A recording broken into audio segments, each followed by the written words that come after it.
Okay, here I'm going to demonstrate adding more threads to your existing spokes if you're not 100% sure the length that you need, but it's close to the size of the spokes that you have.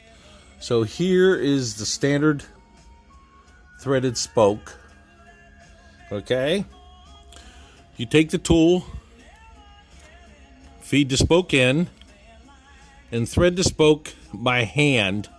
You can see the little wheels turning when you're threading the spoke on. Okay.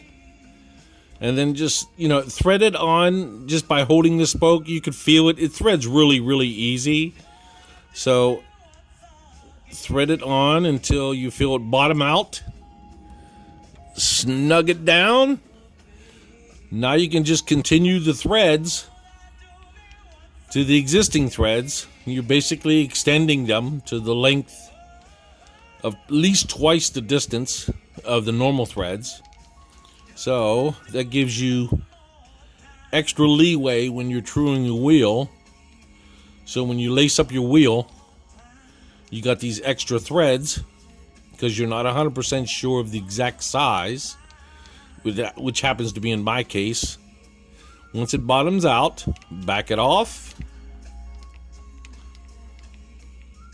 This tool's probably over 50 or 60 years old. I borrowed it from Twin Cycles in Maspeth, New York. Brian. Super nice guys over there, him and his brother. So,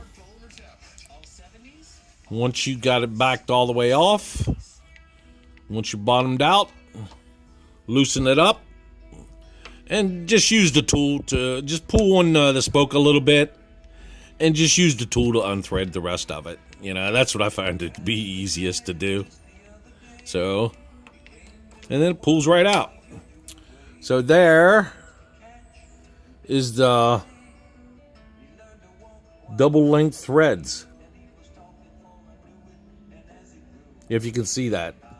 I don't know if it'll focus or not, but that's the way it is. I'll do another spoke.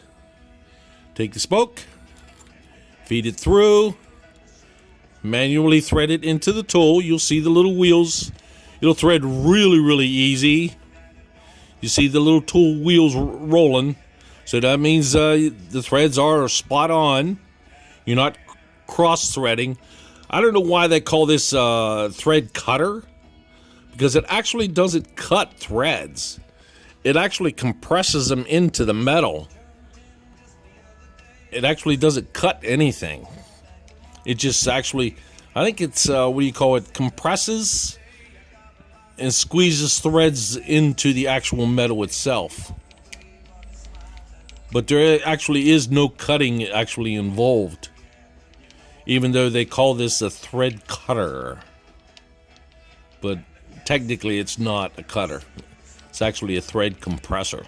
Is be more of a closer name, proper name for it. But they call it a thread cutter. This tool's made in Japan. Super high quality. And like I said, I borrowed this tool, and Brian inherited this tool from his dad when his dad ran the bicycle shop. Him and his brother run the bicycle shop now. Great guys. Really great guys. And when you're ready to move the spoke, you hold on to the spoke, pull a little bit, and just let the tool unthread it for you. And that's simple. And there it is. You can see the double length threads. Now when I rethread it onto the lace up the wheel, I can just go ahead and cut the excess off. Just like this, screw it in by hand. Okay, till it bottoms out. There it bottomed out. Snug it down and continue threading. Normally, if you cut off the spokes, you would have to put pressure on the end of the cutter arm when you're cranking it to get the thread started. But in this particular case, all we're doing is extending the existing threads to at least twice the length. So once we threaded it on by hand, we didn't have to put any pressure or anything on it because it's already threaded. We're just extending the threads. So this works out really well. So I'm going to try to find one of these older model. I call it a thread compressor because it's not technically a cutter, because it doesn't really cut the threads. It just really compresses onto them. So just pull a little bit of tension on the spoke itself, and just use the crank to unthread the threads that you had originally threaded it into. Hope that helps somebody. I have about 15 more to do, and I'll be done with these BMX wheels. Thanks for watching.